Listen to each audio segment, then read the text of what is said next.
No matter who you are, no matter where you come from, problems are going to be a part of your life. In life, you're either going to a storm, right? Are you hearing me? You're on your way to a storm, you are actually in a storm, or you coming out. It's a part of life. Don't be consumed with them. Problems are a part of life. But guess what? They're not life. I want you to focus on your dreams. I want you to focus on your goals. I want you to focus on your solutions. Like, I want you to focus on that dream life that you have. All I'm telling you is stop letting the problems consume you. And that is the basis for all change. I'm going to say it again. I don't care who you are. We're either going in a storm, like for real. You're literally going in a storm. You're actually in it or you're coming out of it. There's no way around it. So just be careful not to allow the trials and the tribulations to consume you.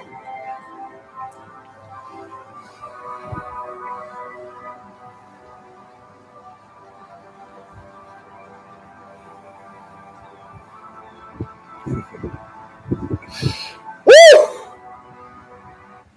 Let's go, let's go. Good morning, family. Rise and shine. Another blessed and grateful day. This is a day that we've never seen before and a day that we will never see again. So let's go out and absolutely make the most of it, right? We are turning problems into lessons today. So I've got a great topic coming into as we enter the middle of the month of March Madness. There's so much happening and going down this month, and I'm excited. I'm ready. I'm ecstatic for it. So let me go ahead and get live on IG before we go ahead and dive into the topic. Before we do, as always, Sam, let's get a little bit of gratitude down below. How's everybody feeling this morning? I hope everybody's vibrating high and feeling blessed and abundant. What are you grateful for coming into the day? Into blessings. Awesome. All right, fam, let's get to it. So here we go. We are going to be turning problems into blessings. I'm grateful to be alive. I'm grateful for God. I'm grateful for the mind, for the body, for the spirit. I'm grateful for March Madness. I'm grateful for all the momentum, all that is flowing to and through us. I know this is going to be a massive month setting up the rest of the year. So we are doing the deep work. We are planting the seeds for the harvest that is to come. So I'm proud of you, family. Let's go ahead and get into it. You ready? All right. So today I'm going to be taking a trip down developing the leader within you, right? So I'm going to give you guys a little bit of sauce inside of here. This is a big one. And it's crazy. I was actually just reading this morning and I was just thinking about how many could truly benefit when they really understood this little piece right here, the mirror in me, right? So I want you guys to go ahead and pay attention and look how powerful this little piece is when it comes to even thinking about ourselves, when it comes to thinking about our problems, right? It seems like the world is crumbling. Listen to this. Check this one out. You ready? When I look in the mirror, what do I see? Reflections of a double-sided me. One side is everything I ever hoped to be, yet my greatest problem is staring back at me. There are times when I rush out to get ahead, and I find myself leading when I need to be led. Courage is needed. How can I overcome me? How can I lead others with authenticity? I will remember the best and worst in me. Doing this will keep me grounded humbly. I will seek others out more faithful than me and ask for help with my vulnerabilities. To lead and do right, that is my possibility. To do this, I will visit my mirror regularly. Woo! Oh my goodness. Talk about really getting deep. You know, Sean talks about when most of us, we go look in the mirror, the first thing that we look for is we look for the flaws, right? We don't look at all the greatness that we've already achieved. We don't look into our eyes, into our soul to see the true highest being. So I love that. That was such a great way to go ahead and really start it off. But now let's go ahead and get into it, right? Problems, okay? Problems introduce others. So I want to give you guys a different way to go ahead and think about problems as we go ahead and shift into this. So give me about 5 minutes. I'm going to breeze through this, but I think this is going to help out a lot. You ready? So check this out.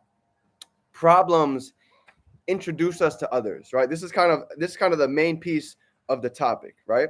So when we get into it, I've got about a couple of different bullet points I want you guys to think about when it comes to it. So the first one is going to be problems, or people who make problems worse, right? If you've ever heard of that saying where it seems like everybody around you is just talking about negativity. You go to work, you go out to the gym, you guys go anywhere outside.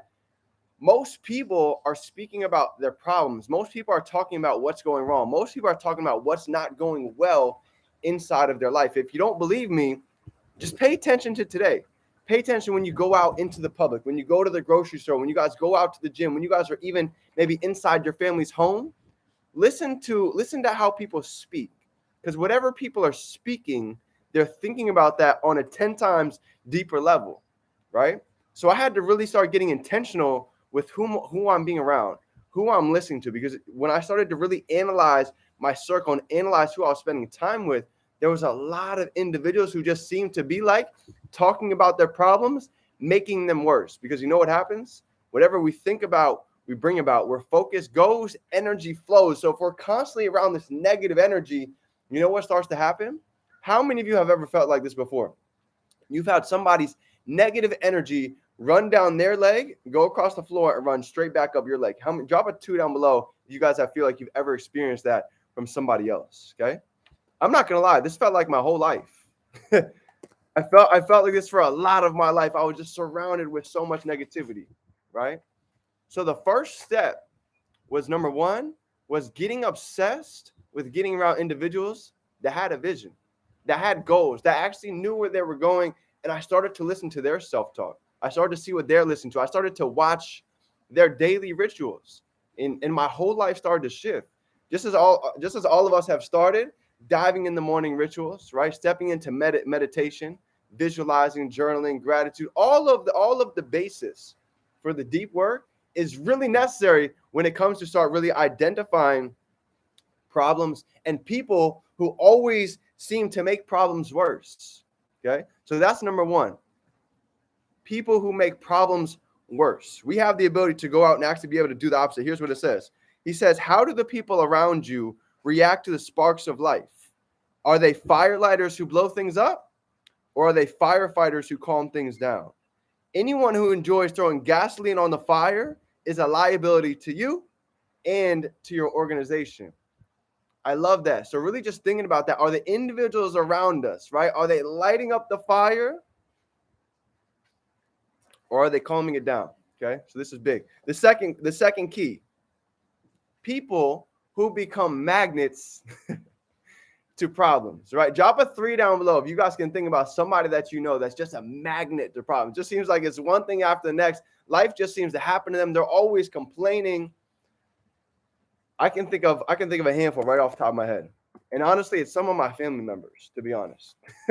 Some of my family members absolutely falls into this category. They're always complaining. It just seems like it's one thing after the next. If it's not bills, they stub their toe. If it's not that, they got to handle something else. And they're always complaining. And seriously, it's like every time I call, it's hard to even get something of positivity because they're always so focused on what's going wrong. But this is Murphy's Law. It's the same idea. What we focus on grows, right? And this was me. When I was living out of my car, when I was $30K in debt and I had no job, this is what was happening to me. I kept thinking about everything that was going wrong. I kept thinking about all the negativity that was happening in my life.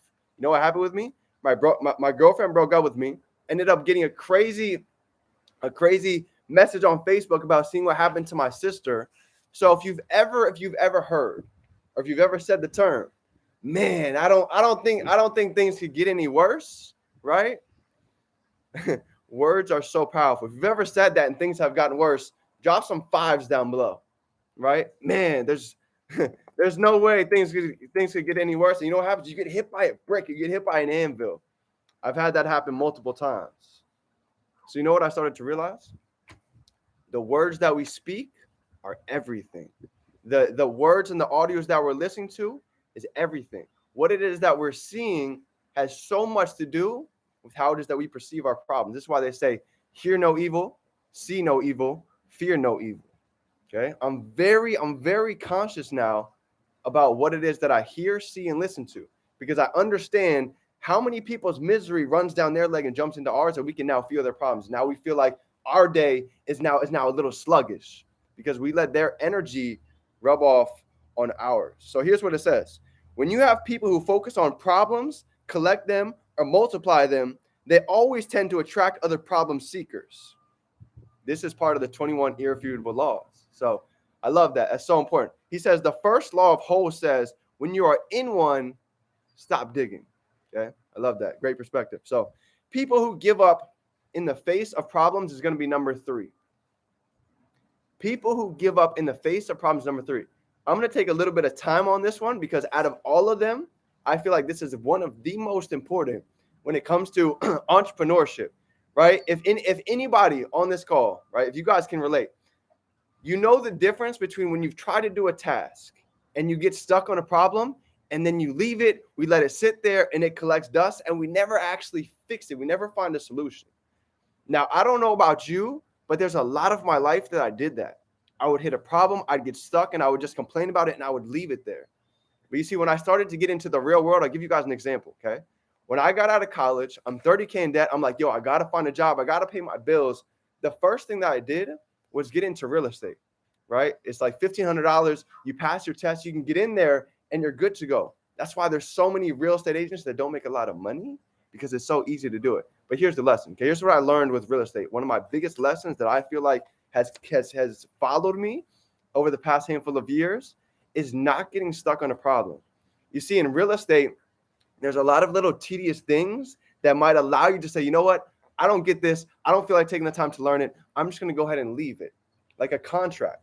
A contract has 17 different pages. There's all of these little fine prints. You've got to figure out the minute details and make sure everything is to a T and correct. Because guess what? In a real estate contract, if you mess up a comma, if you mess up a number, the whole thing is messed up, right? So there was times where I literally would mess up contracts because I would skim it because I wasn't really paying attention. And guess what? I had to pay a lot of money to go ahead and try and fix these things because of my mistakes. But you know what I started to do? When I would come across a problem, a lot of times I would get so frustrated, I would sit and I would just leave it there for hours until I got to a point where I understood there's no way you can just leave a problem. The house is not going to get sold if we don't take the time to fix the problem. So the same thing happens with life. The same thing happens with success. If we don't take time to go ahead and address the problem, guess what? The house is never going to get sold. We're not going to reach our success. We're not going to be able to go ahead and reach the next goal. So all these little times when I used to get stuck, when I used to think about, man, this is so difficult, I don't feel like learning this. I'm telling you right now, to be able to look at a little problem and to be able to understand that on the other side of that, that's where the growth is, that's where the experience is, and that's where the wisdom comes from, is so important to truly understand that. So when it comes to trading, when it comes to building your e-commerce store, building your Shopify store, guess what? There's going to be little problems that you run across. You might not know how to set up your pixels. You might not know how to set up your de-essers as you go through the academy, but guess what? Being able to ask questions, being able to keep going and find out the answer, that is where the growth is. That's where the magic happens. The ones that end up quitting, the ones that end up failing, are the ones that hit problems and they get stuck. They say, this is too much for me. I don't know if I can learn this. They turned a little pebble into a mountain. They turned a little pebble into a monstrous mountain. So when I started to grow and I got over these little tiny problems, this is why, Sean, he had us write 500 things that we've accomplished at one point in our life that we didn't know we could do. And some people would be like, D, I could write 30 things that I've done well, but probably 1,000 things that I haven't done well. Well, you see, right there, that's the shift. We're so focused on 1,000 problems that we can only remember 5, 10, 15 things that we've done well. So what do you think is going to happen when we come across our next problem today? We're going to think about the other 300 problems that we've got stuck with instead of being able to focus on what we've actually been able to grow and do. You see, we've all done over 500 things that we've accomplished. We went through 12 grades of school. We got on a plane. We played different sports. We tried different foods. We've been around different cultures. We've all gotten past so many problems. Matter of fact, I want you to think about the worst problem that you've ever experienced in your life, the scariest thing that you've ever been through. And I want you to close your eyes and take a deep breath. And I want you to just think about the fact that you're here, you're on this call, you're breathing. So no matter what crazy problem we've been through before, as big as we thought that was, guess what? We're sitting, we got through it. So imagine the little things that come in our future. If you already remember what we've already gone and grown through, what's coming is going to be a breeze. Family, I've lost my sister to cancer. Okay. A broken collarbone is nothing compared to being able to lose a family member. So to be honest, the way I see it, there's nothing worse that's going to be able to happen to me in my life than what's already happened to me now. I've lost some of the closest people to me. So you know what I understand? Any problem that's coming to me now, I don't see a problem. I see a solution. In this business, it's not about worrying about all the fires that's here. It's about being a professional problem solver. It's about being literally a firefighter. We put out fires for a living. We put out problems for a living, to not just stare at the problem, but to go ahead and find the solution. There's always a solution. Whatever size of the seed of the problem, there's always the side of a seed for the solution. You're struggling with trading, there's a way to learn that. You're struggling with e-commerce, there's a way to go ahead and build the skill set. Struggling with building a brand, there is a solution for every one of these things. Struggling with not feeling well, waking up every morning, gratitude would probably do some good. There's always a solution for every single problem. Don't ever forget that. So the next time you feel like there's something that's happening in your life, take a second, take a deep breath, and remember, for every seed of a problem, there's always a seed to go ahead and fix it with a solution. So family, with that being said, this is my training for everybody today, to go ahead and put your problems into a little bit of perspective and to ask this question. What I see as a problem right now, what would somebody else see that as? And if we're being honest, some of the problems that we see, the nightmare for us would be a dream for somebody else. To be able to have shelter, to be able to walk, to be able to live, to be able to breathe, to be able to be outside, to be able to live in America. To have all of this, you know how many people would dream to be in America? Lady Boss Nikki knows, the land of opportunity. So many people would die to go ahead and be in the position that we are, sitting right here, right now. So let's go ahead and make the most of it. Let's take advantage of it. Because any problem that we have is setting us up for the greatness that is to come. It's giving us the wisdom to go ahead and be able to learn. Time, right? Things I must experience. So family, with that being said, that's my training. Go out and be great. I hope you guys got a little value from today. If you did, go ahead and drop some threes down below. Smash that like button and get ready for an abundant week. We are coming into March Madness. Literally, Orlando is the 24th to the 26th. A lot of greatness is going down for the month. And if nobody told you today, family, I'm grateful for you. I appreciate you. I love you. And I'm excited to see the continued growth to come. Ka-chings, withdrawals, branding, new relationships. A lot is coming. So family, is your favorite entrepreneur, Define Dreams. Remember, if you can hold it in your mind, you can hold it right here in your hand. Let's go out and dominate, family. It's game time. Dream team. Let's go. Let's get to work.